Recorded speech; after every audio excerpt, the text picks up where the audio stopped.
네, 이 아침에 우리 함께 온 성도님들과 같이 인사하겠습니다. 잘 오셨습니다. 한번 인사하시죠. 네, 오늘은 여러분을 생각할 때마다라는 제목으로 말씀을 전하려고 합니다. 여러분은 그 생각을 할 때마다 좋은 사람이 있으십니까? 딱 이렇게 그 사람 이름만 떠올려도 너무 감사하고 또 기쁘고 이런 사람이 있습니까? 또 생각해 보면 생각만 해도 걱정되고 생각만 해도 가슴이 답답해지고 생각만 해도 왜 생각했지? 라는 생각이 드는 그런 사람이 있습니까? 여러분 축복하기로는 여러분이 생각날 때마다 기쁘고 생각할 때마다 감사한 사람 되시기를 축원드립니다. 여러분 이제 제가 그 설교의 스케줄로 봤을 때 일부 예배만 설교할 때가 있어요. 그래서 일부 예배만 설교할 때가 있고 1, 3, 4부를 다 설교할 때가 있는데 일부 예배만 설교를 할 때 빌립보서의 말씀을 가지고 여러분과 좀 나누려고 합니다. 대충 그 계산을 해보시면 보통은 3주마다 한 번씩 빌립보서를 듣게 된다고 생각을 하시면 될 것 같아요. 그래서 그 빌립보서의 개요를 일단 좀 말씀을 드리고 설교 본문을 좀 살펴보면 좋겠는데요. 보통 빌립보 교회라고 하면은 유럽 최초의 교회라는 그 생각이 먼저 나게 됩니다. 그 2차 전도 여행을 사도 바울이 했을 때 그때 이제 하나님께서 자꾸 그 터키 지방에서 전도를 하려고 하는 것을 막으셨어요. 다른 방향으로 돌려보려고 해도 자꾸 하나님께서 이제 그 유럽 쪽으로 자꾸 발걸음을 옮기게 하셔서 결국은 바다까지 머무를 때 그때 하나님께서 마게도냐의 환상을 보여주셨죠. 마게도냐는 지금의 그리스입니다. 그리스 쪽으로 넘어가서 그쪽에서 복음을 전하게 되었어요. 그때 이제 바울이 어디서 복음을 전해야 될까 고민을 할 때 그 루디아라는 그 이제 비단 장사가 바울을 맞아들여서 그에게 머물게 하고 또 복음을 받아들여서 그 집에서 교회가 열리기 시작을 한 것이 시초가 되죠. 그래서 바울의 입장에서는 이제 바울이 여러 교회를 개척을 했겠지만 유럽으로만 따진다면은 거의 이제 장자가 되겠죠.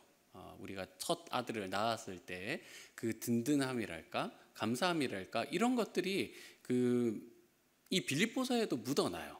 그래서 빌립보서를 바라보면서 너무 감사하다라는 표현과 기쁘다라는 표현이 나오는데 특히 그들이 어떻게 행했는지를 보게 되면 그런 것이 더 뚜렷하게 나타납니다.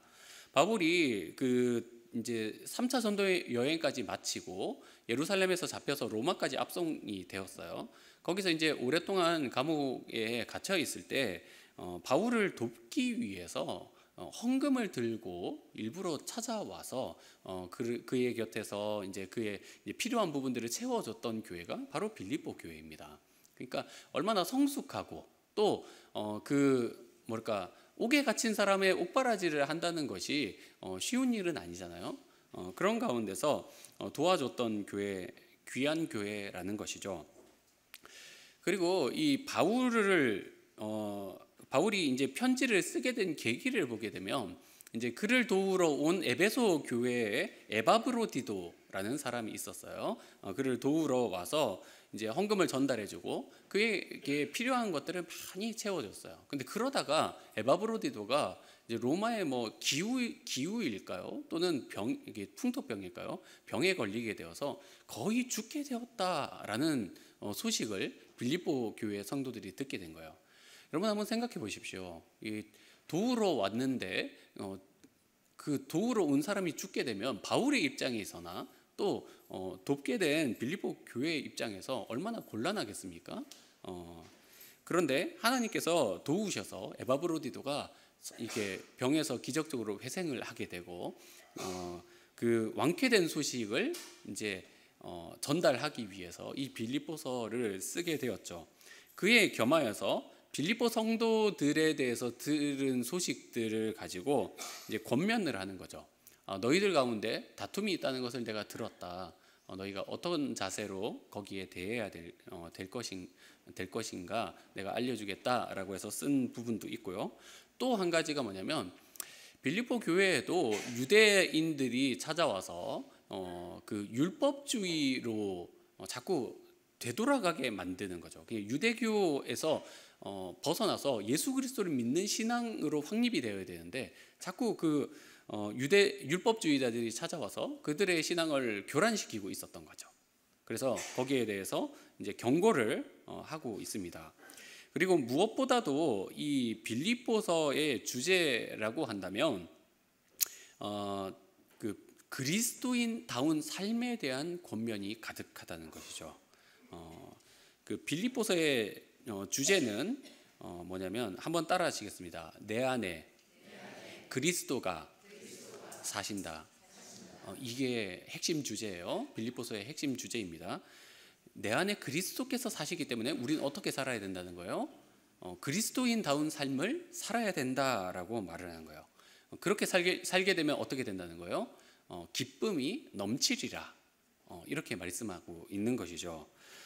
그래서 이 빌립보서를 보게 되면 기쁘다라는 말이 정말 많이 나와요. 그래서 별명이 기쁨의 서신이라고 말을 하죠. 근데 여러분 그 기쁘다는 것이 우리가 무언가를 성취했기 때문에 기쁜 것과 어려운 가운데서도 기뻐하는 것은 그 기쁨의 질적 수준이 다른 것이죠. 내가 그 무언가 상을 탔거나 또는 좋은 것을 얻었기 때문에 기쁜 것은 그 누구나 가질 수 있는 기쁨이지만 어려운 가운데서도 정말 그 기쁨을 잃지 않고 감사함을 잃지 않고 사는 것은 정말 대단한 것이겠죠. 그래서 우리가 왜 빌립보서를 살펴봐야 되는지에 대한 이유가 거기 있습니다. 환경의 어려움을 이겨내고 또 기쁨 가운데 우리가 신앙생활을 하려면 어떻게 해야 될 것인가? 아무리 어려워도 내가 감사와 기쁨을 잃지 않으려면 어떻게 해야 될 것인가에 대해서 이 빌립보서에서 다루고 있기 때문에 이 말씀을 우리가 함께 묵상을 할 때 여러분에게 그 귀한 하나님의 열매가 맺히시기를 소망합니다. 좀 여담이지만 저는 군대에 갔을 때 이제 그 쫄병이죠. 이등병 시절에 그 기도원 선교회에서 나오는 그 신약 성경 작은 거 있잖아요. 그거를 이제 그 군복 그 주머니에 넣고 성경을 읽을 시간이 없잖아요. 그러니까 화장실에 가서 하루에 한번 이렇게 거사를 치를 때 그 빌립보서를 읽었습니다. 기쁨이 너무 없는 거예요. 그래서 이 어려운 환경을 내가 어떻게 이길까 하다가 읽다 보니까 빌립보서에서 자꾸 멈춰서 이렇게 빌립보서를 자주 보게 되었습니다. 그래서 참 그 시간을 잘 이겨냈는데 여러분 그때와는 비교할 수 없지만 우리 안에서 주님께서 주시는 은혜가 좀 가득하기를 소망하는 마음에서 이 말씀을 같이 한번 보겠습니다. 1절에서 11절의 말씀은 그 이제 1절, 2절이 인사말이고 또 11절까지는 서문에 해당을 합니다. 그 3절부터는 이제 3절부터 8절까지는 너희에 대해서 내가 들은 것이 어떠하다라는 것에 있어서 그 이제 바울의 표현이죠. 감사하다, 기쁘다라는 표현이고 9절부터 11절까지는 그에 대해서 이제 기도가 나오는 거예요. 먼저 우리가 3절에서부터 5절까지 한번 읽어보겠습니다. 3절에서부터 5절까지 시작. 내가 너희를 생각할 때마다 나의 하나님께 간구할 때마다 너희 무리를 위하여 기쁨으로 항상 간구함은 너희가 첫날부터 이제까지 복음을 위한 일에 참여하고 있기 때문이라. 여러분 그 여기 말씀에 보면 왜 감사하고 왜 기쁘다고 말을 합니까? 바울이 한번 따라하시겠습니다. 복음에 끝까지 참여하고 있기 때문에 복음에 참여하는 것으로 인하여서 목회자 된 바울의 입장에서 너무 감사하고 너무 기쁘다라는 표현을 하고 있는 거예요. 특히 3절에서 너희를 생각할 때마다, 정말 그 떠올릴 때마다 감사한다는 거죠. 여기에서 근데 5절에 나오는 복음을 위한 일이라고 나오죠. 여기 복음을 위한 일이라는 게 여러분 뭡니까?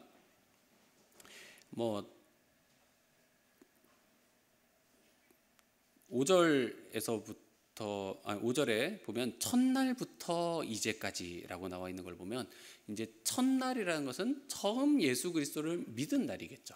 그러니까 복음을 내가 믿었다라고 할 때부터가 시작인데, 그 빌립보 교회의 특징은 뭐냐면 그 복음을 수동적으로 받지 않았다는 거예요.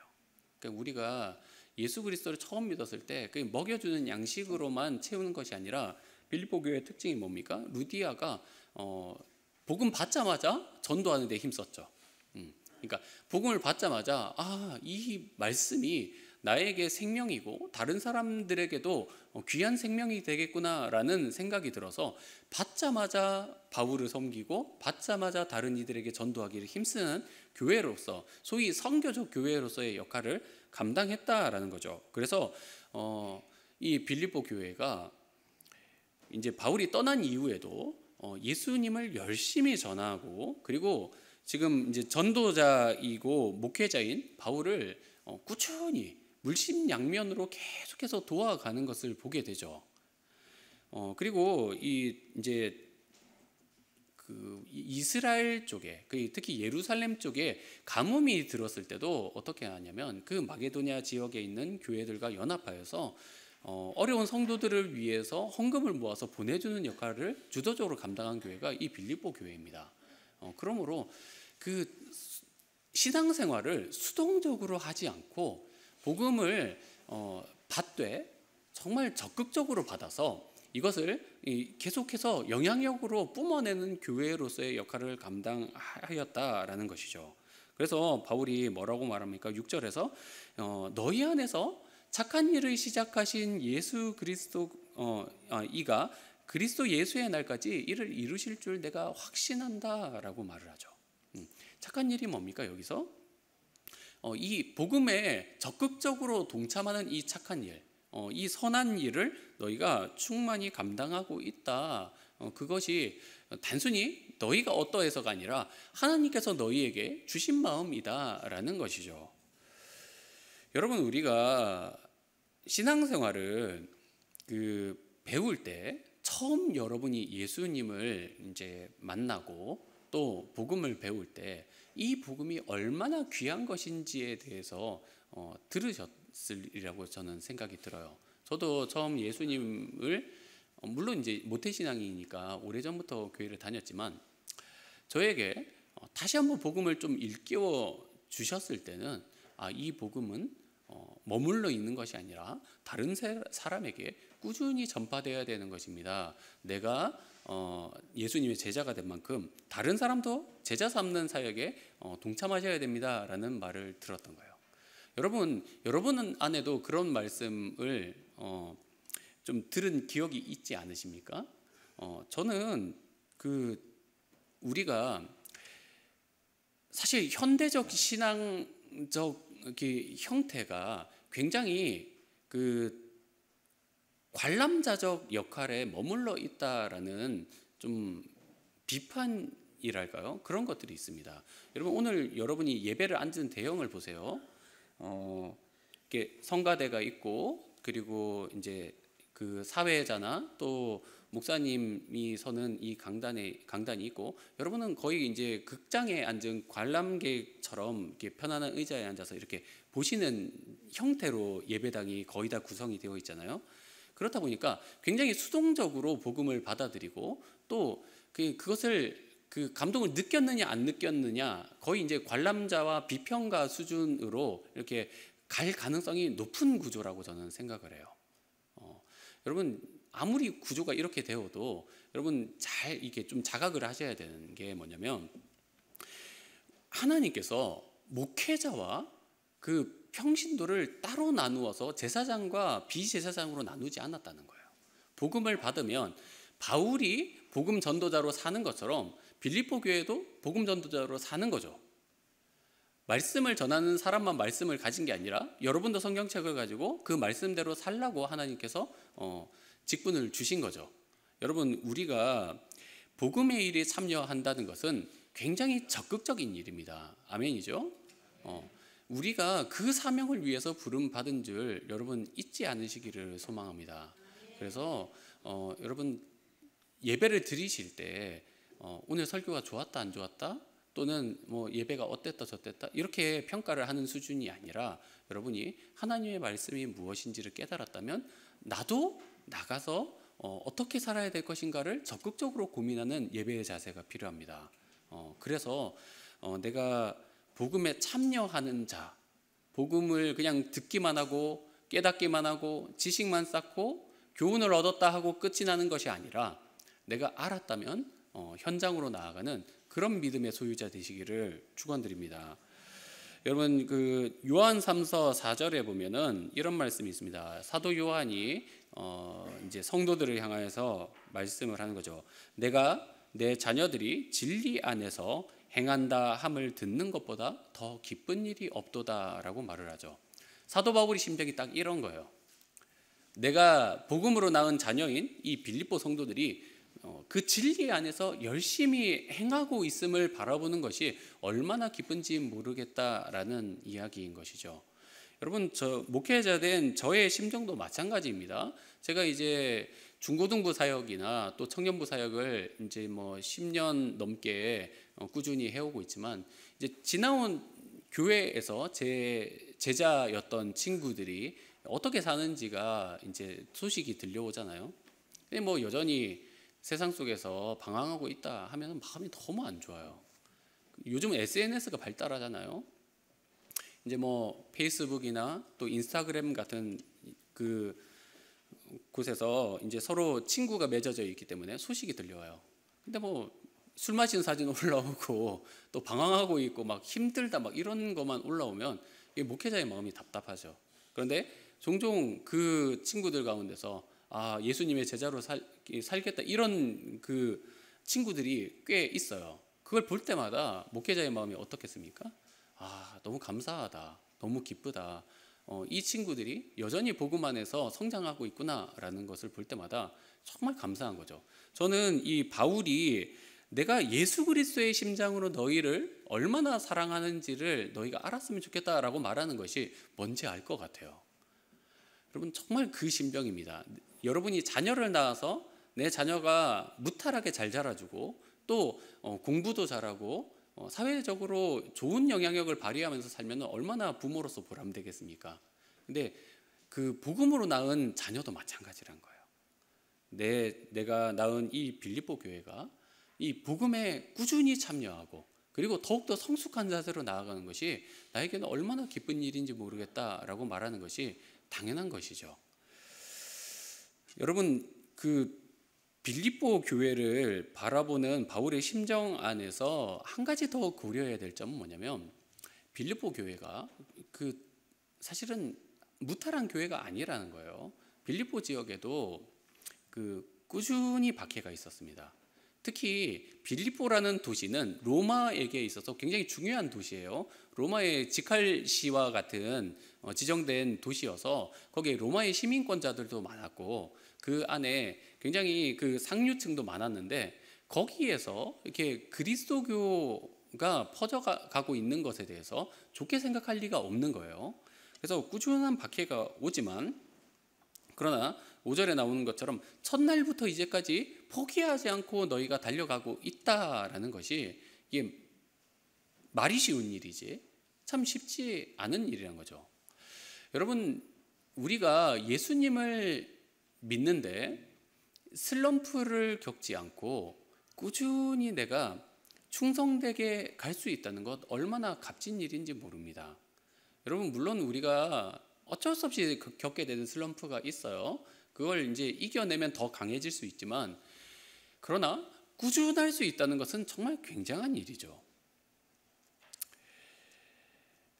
제가 이제 신대원에서 졸업 논문을 쓸 때 이제 뭐 기독교 역사 관련해서 자료를 찾아보다가 모라비아 형제회라는 이제 그 단체에 대해서 좀 조사를 하게 된 적이 있습니다. 여러분 혹시 모라비안 교도라고 들어보신 적이 있으십니까? 못 들어본 분이 많을 거예요. 지금은 모라비아 형제회라는 단체가 그렇게 크지 않은 단체이고 과거와 같지 않지만, 사실 이 모라비아 성도들은 그 루터가 종교개혁을 하기 전에 첫 종교개혁자라고 불린 그 존 후스를 따라서 14세기, 좀 오래됐죠. 14세기에 카톨릭의 저항을 하면서 생겨난 개신교 단체예요. 그래서 카톨릭에게 굉장히 심각한 박해를 받았죠. 첫 시작은 그 체코에 있는 보헤미아에서 시작이 되었습니다. 보헤미아 지방에서 이제 이 체코어로 된 성경책을 출간을 하고, 이 루터가 독일어 성경을 출간하기도 훨씬 전의 일이에요. 그러니까 굉장한 거예요, 사실은. 그리고 최초의 또 신약으로 된 그 찬송가를 출간을 한 게 이 모라비아 형제회란 말이죠. 근데 박해가 너무 심했어요. 박해가 너무 심해서 이제 보헤미아 지방에서 쫓겨나가서 이제 그 모라비아라는 또 지방에 정착을 해서 있었는데 수가 많지 않았어요. 막 이제 각지로 흩어져 있고 적은 사람들을 이제 종교개혁이 일어나자 독일에 있는 진젠도르프 백작이라는 사람이 자기 영지로 그 모라비아 성도들을 모아서 그들과 이제 다시 한번 뭐 정착을 하게 된 거죠. 그때 모인 성도가 한 200명 정도 돼요. 근데 그 200명이 이제 그 안에서 예배드리고 또 하나님의 말씀을 묵상을 하면서 정말 성령의 뜨거운 체험을 하게 되는데, 그때부터 기도를 우리가 쉬지 않고 하겠다라고 결단을 한 거예요. 그래서 성도들이 예배당에서 돌아가면서 기도를 하기 시작을 하는데 24시간 기도를 하는 거죠. 그러니까 여러분 그 한 명이건 몇 명이건 예배를 드리고 있는데 중간에 누가 와서 기도를 하고 또 돌아가서 식사를 하고 이런 식으로 24시간을 기도를 했는데 그 기도가 끊이지 않고 몇 년을 갔냐면 100년 이상 간 거예요. 그런 그 뜨거운 열정과 그리고 박해에도 굴복하지 않는 그 성령의 은혜를 가지고 있었기 때문에 어떤 일들이 일어나냐면, 루터와 칼빈 같은 지도자들도 그 모라비아 성도들에게 영향을 받아서 종교개혁을 시도할 수 있었고, 심지어 그 이제 100년 이상 후대인 존 웨슬리 같이 그 감리교를 창시한 사람도 모라비아 성도들의 기도 속에서 회심을 경험을 하게 된 거예요. 그래서 실패한 그 존 웨슬리가 미국 선교를 했다가 실패한 사람이거든요. 근데 이 사람이 다시 한번 뜨겁게 마음을 붙잡고 이제 감리교를 창시를 하게 된 거죠. 그만큼 이게 소수였지만 영향력 있게 살았던 거죠. 이 사람들의 선교에도 얼마나 힘을 썼냐면 200명이 되는 성도가 100명의 선교사를 파송을 했어요. 굉장하지 않습니까? 2명 중에 1명은 선교하러 나간 거예요. 남은 1명이 돈을 벌어서 가난을 각오하고 1명분의 선교비를 보내준 거죠. 여러분, 저는 우리 안에 우리의 신앙이 관람자적 신앙, 복음의 수동적인 신앙이기 때문에 실제로 우리의 신앙이 굉장히 나약해져 있다라는 생각을 합니다. 여러분, 우리는 환경에 너무 좌지우지 되는 나약한 신앙에 머물러 있지는 않습니까? 이 빌립보 교회 성도들처럼 흔들리지 않고 첫날부터 끝까지, 그리고 예수 그리스도께서 재림하실 날까지 바라보면서 충성하는 자세를 저와 여러분이 갖기를 간절히 소망합니다. 여러분, 어려움이 와도, 그리고 내 주변에 있는 사람이 나를 흔들어 놓아도 여러분 거기에 흔들리지 마십시오. 하나님 보고 충성하십시오. 하나님이 여러분의 충성 받으신 줄 믿습니다. 여러분, 승리하는 저와 여러분 되시기를 소망합니다. 두 번째, 우리가 9절에서 11절의 기도를 같이 살펴봤으면 좋겠습니다. 9절에서 11절 시작. 내가 기도하노라. 너희 사랑을 지식과 모든 총명으로 점점 더 풍성하게 하사 너희로 지극히 선한 것을 분별하며 또 진실하여 허물 없이 그리스도의 날까지 이루고 예수 그리스도로 말미암아 의의 열매가 가득하여 하나님의 영광과 찬송이 되기를 원하노라. 아멘. 여기서 이제 바울이 기도하는 내용이 나오죠.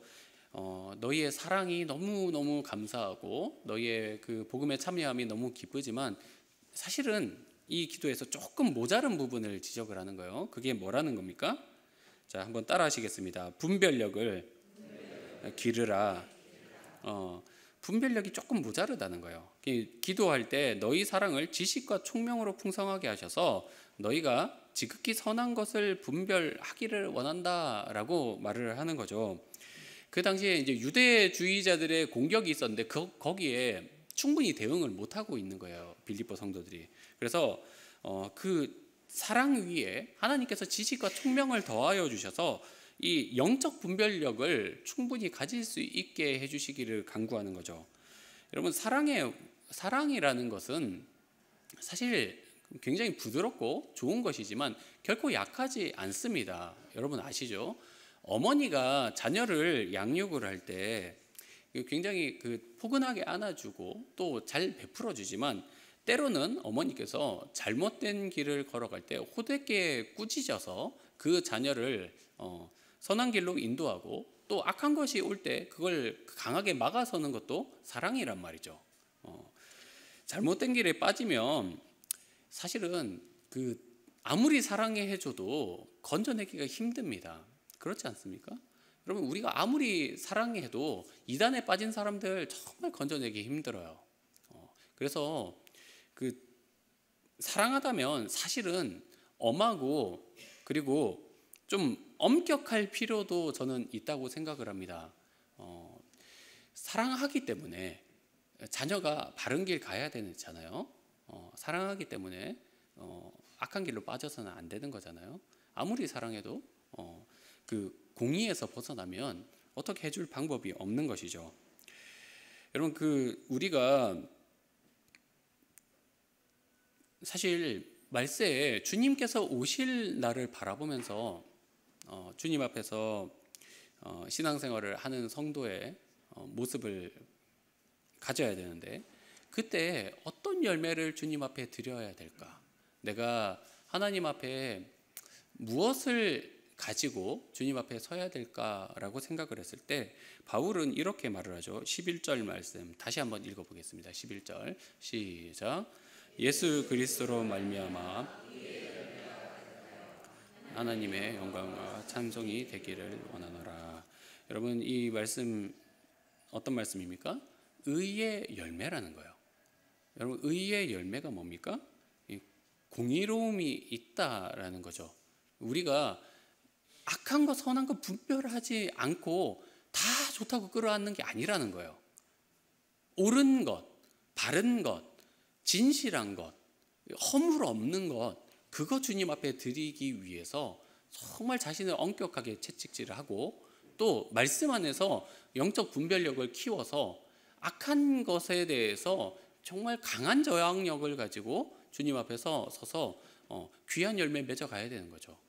여러분, 영적 분별력이 여러분에게 있으시기를 소망합니다. 여러분, 우리가 복잡한 현대사회 속에 살면서 가치관이 참 혼동될 때가 많아요. 그리고 교회 속에서도 무엇이 옳은가, 말씀을 어떻게 적용해야 될 것인가 혼동될 때가 많습니다. 그러나 우리가 어떻게 분별력을 기를 수가 있습니까? 위조지폐 감별사들이 위조지폐 감별할 때 어떻게 감별합니까, 여러분? 원본을 수없이 관찰하는 거죠. 위조지폐의 특징을 일부러 찾아내는 것이 아니라 원본을 계속해서 깊이 수만 번씩 관찰을 하다 보면 가짜 지폐가 보이는 거죠. 그런 것처럼 여러분, 우리도 예수 그리스도로 인하여서 깊이 빠지게 되면 가짜가 분별이 되는 거예요. 옳지 않은 것이 분별이 되는 거예요. 여러분, 우리가 말씀 안에서 말씀에 사로잡히고 또 성령에 사로잡혀 살게 되면 악한 것이 분별이 될 수 있는 것이죠. 여러분, 우리가 단순히 분별력만 가지는 것이 아닙니다. 강한 저항력이 있기 위해서는 영적 강자가 되어야 되는 거죠. 안다고 악을 이기는 것이 아니라 사실 악이라는 것이 알면서도 당할 수 있는 거거든요. 알면서도 빠져들고 알면서도 내가 속수무책으로 당할 수밖에 없는 경우가 있단 말이죠. 그럴 때 어떻게 해야 되느냐? 우리가 정말 의에 대한 열망이 가득해서 하나님께서 제 삶에 또 제 공동체에 선한 열매를 주시기 위해서 악한 것들을 물리쳐 주십시오라는 기도를 매일매일 드려야 되는 거죠. 우리가 주기도문을 외울 때 주기도문 속에 어떤 내용이 있습니까? 악에서 구원하여 주시옵소서라고 기도하는 것처럼 우리의 실제적인 기도 속에서도 하나님, 내가 그 정의 속에서 살 수 있도록 인도하여 주시고, 내가 그 악한 것을 분별할 수 있게 하여 주시고, 시험에 빠질 수 않도록 나에게 강한 저항력을 주십시오라고 기도하는 것 당연한 기도입니다. 여러분, 뜻만 가지고 되는 것이 아니라 정말 우리가 하루하루 주님 안에서 살기를 갈망하고 그 안에서 충성되게 하루하루를 살아갈 때 그 영적 저항력이 생기는 것이죠. 여러분에게 그런 은혜가 있으시기를 간절히 소망합니다. 여러분, 말씀의 결론을 맺겠습니다. 우리가 빌립보서에 이제 첫 서두를 떼었는데요. 복음에 참여하는 것이 그 하나님께서 얼마나 기쁘게 여기시는 것인지 알게 되었죠. 여러분, 수동적으로 오늘도 그래 예배드리고 갔다가 아니라 내가 주님 앞에서 어떻게 살아야 될까를 고민하면서 예배당을 나가시기를 소망합니다. 그리고 공의에 대해서, 하나님의 선하심에 대해서 깊이 묵상하시고 하루하루 주님 안에서 주님께 사로잡혀 사시는 그런 은혜가 있으시기를 간절히 소망합니다. 기도하겠습니다.